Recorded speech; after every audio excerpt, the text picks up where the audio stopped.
Welcome to Survival Theory. Today we're going to review the Paxcess 120 watt solar panel. It's a pretty awesome solar panel. My main use for it is recharging my solar batteries.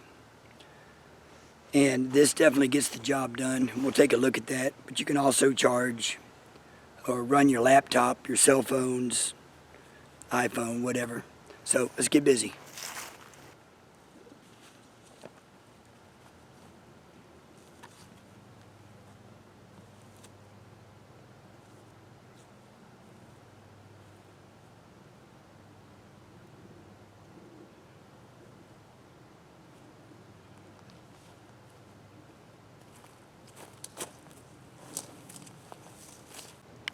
So hopefully you can see this.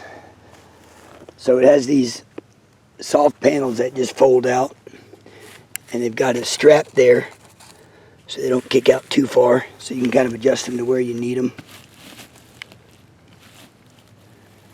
The ground's a little low there, that's why it's not sitting flat like it is over there. Oh well, that's fine. Of course, you've got a cord pouch. The cord comes out. Now we'll hook it up to the Gold Zero. So the cord is pretty long. I think that's 8 to 10 feet. I'll measure it later. But it also comes with these adapters. So if this doesn't fit your Gold Zero or other battery, plug it in here, and one of these should. In this case, it's going to be this one. So I've got it plugged into the Gold Zero, and it's showing 77 amps. Pretty good, pretty good. 77 amps.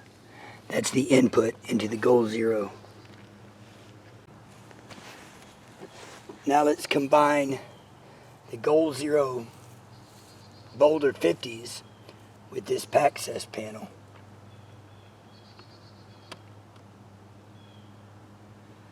See what our input is. It's bouncing between 142 and 145. So 142 to 145 amps. It's actually charging up really fast. So last time I started charging this up, I messed up because I didn't monitor it and I let the shade move over the panels.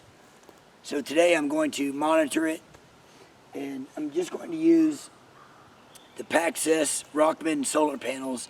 I'm not going to use the Gold Zero. I'm not going to combine the two. I'm just going to use these. And we're starting off at 53%, and we'll see how long it takes to get it charged up.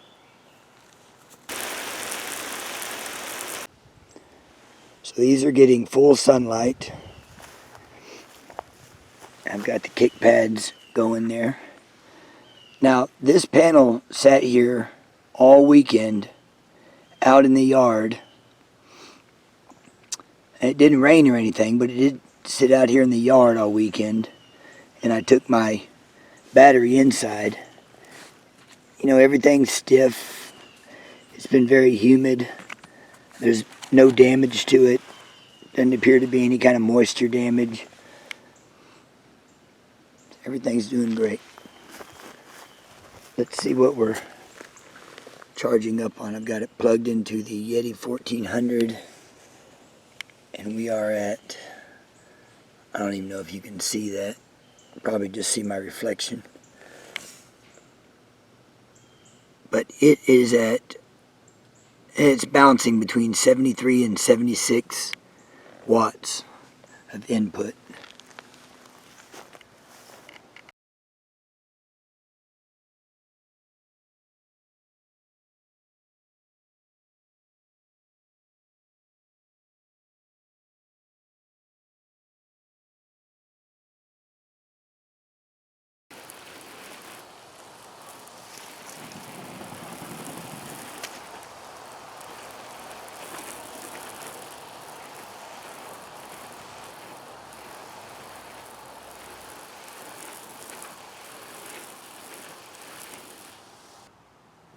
So that water just beads right off. Doesn't really even get wet, just beads right off. It's still charging the battery. So you don't normally have your solar panels out charging a battery when it's raining because it's cloudy, but you know, if a sudden storm comes along, you got to grab your battery, keep it safe.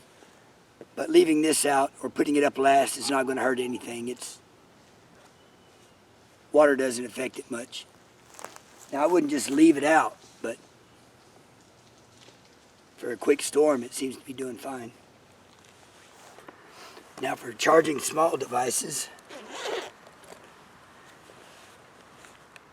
just plug in the USB there.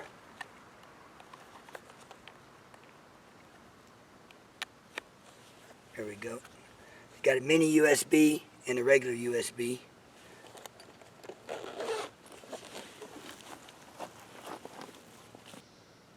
It's definitely charging.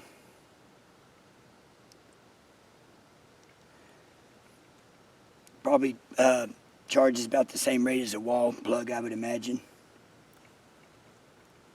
That panel's a little overkill for cell phones, but it will definitely do it.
So, been using this for a while. I've charged up my my Gold Zero battery.